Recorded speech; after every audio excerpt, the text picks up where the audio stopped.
All right, I got an update on the Dirty Gringo. For anybody who doesn't know, this is my 12 valve Cummins swap OBS crew cab K3500. It's got a P pump 12 valve Cummins in it, and it's been down for probably about 2 months. I broke the transmission. It's an NV4500, and here's the old transmission, and you can see right there there's broken teeth. That's fifth gear. That's what it looks like when you break fifth gear on one of these NV4500s. So anyways, that's out. What I had built was a Torque King 4x4 NV4500 with all new parts. So there it is in the crate. New shifter. Got a new 1.25" input shaft for it. You can see it's got the 4x4 tail section. So this is a GM version of an NV4500 because it has the longer tail section, and the main shaft is actually longer than what you get on a Dodge. So transmission's there. Got tons of parts inside the truck. Here is the new shaft. So that is what a 1.25" GM Dodge input shaft looks like, which you would need for a 12 valve Cummins or a Dodge clutch.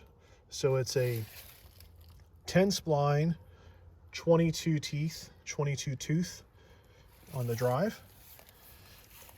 And there's the clutch over there. This truck had a new clutch. That transmission that's broken was rebuilt about 2 years ago. It doesn't have very many miles on it. Over here, I've got fluid. There's the clutch, fluid, some other parts. See, the transmission is out. Get underneath here. I'm about to install a new rear main seal. So this truck, I had to take out not only the cross member for the transmission, but the cross member for the torsion bars. It was a real pain. I mean, I've had this truck apart so many times, so kind of knew what I was doing. But anyways, so there's the rear view of how this engine sits in this truck. Get back up here. And this is a diesel conversion specialist, so it's a DCS kit that puts this engine in this truck. And if you can see that motor mount right there, or better yet, that motor mount right there, of how nicely that this thing bolts into this truck. It's not butchered in any way at all. I've got a custom set of 3-inch lifted upper control arms. Those were custom built. I've got 3-inch torsion keys, and I've got a 2-inch diff drop, and that is a first-gen Duramax diff. The case is a little bigger. That's one of the areas where I had to do some trimming over the diff that would come in an OBS. It's still the same size ring gear. I believe it's a 9.25 inch, but this truck is 373 gear swapped front and back. So there's what the back of a 12 valve looks like, with the bell housing and adapter plate off, and also the rear main seal, for anybody that doesn't know. So I'm getting ready to put the new rear main seal housing back on. And see here, I've got a hot rod lift pump, so it's got the heavier spring in it. The goal was to keep this truck all mechanical. And yeah, so slow and steady.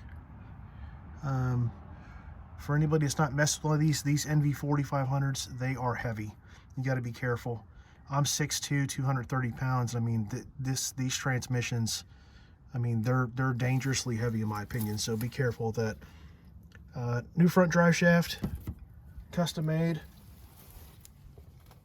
There's my exhaust. It's 3" and it goes in a 4". You know, I made this. It's nothing special, but it works good. It has a muffler. It kicks out the side.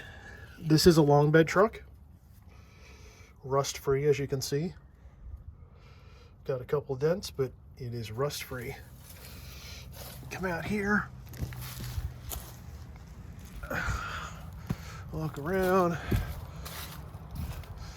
Transmission cross member. Here is the new rear main seal.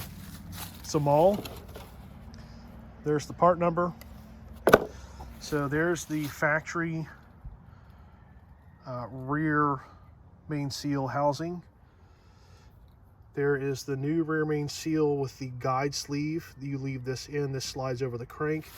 That is the installation tool to install the sleeve properly into the housing, which this one is not, and I'll show you that in a minute.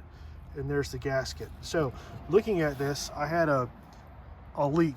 Wasn't horrible, but just a consistent leak. And you can see how much further that seal could have gone up in there. That seal was not installed correctly.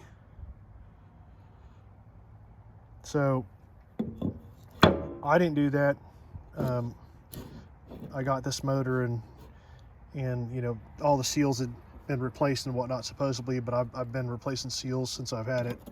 I mean, it's kind of typical of these 12 valves, but here's the gap difference. I mean, it's significant. So I'm fixing to drive that new seal in there, or remove the old seal, drive the new seal in. I've got a little bit of silicone I'm going to put on the bottom where the pan is. I'm going to install that gasket dry, and that'll be done. The next thing will be getting the transmission final prepped, putting the input shaft in it. I've got the input shaft support at a machine shop, having some work done on it, and I'll go over that in another video why that's being done. These GM NV4500s are tricky. There's two different case versions on these transmissions.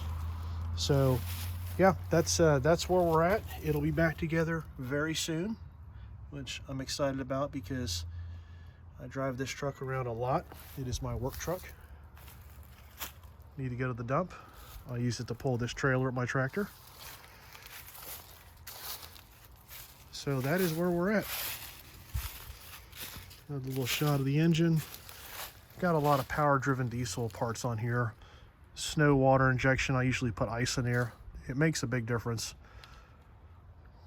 The red line is the water injection. I've got like a number 14 nozzle. It's a large nozzle. It sprays off a relay at 30 psi. It's got a 97 Cummins factory replacement radiator. It's got the factory 2nd gen intercooler, which is a big deal. A lot of these trucks, when people swap them, they don't even put intercoolers, let alone that intercooler. Did a lot of work to get that to fit nicely in a core support. You can see where I cleanly notched this core support to fit all that. And you can see the plumbing right there. Those are the custom made 3" upper control arms. So they're a 3" drop with the right ball joint angle. Those made a big difference. P-pump, as I mentioned, it's got governor springs. It's only turning at about 3,200 RPM, which is plenty for me. It's got 191 delivery valves. It has 90 horse injectors.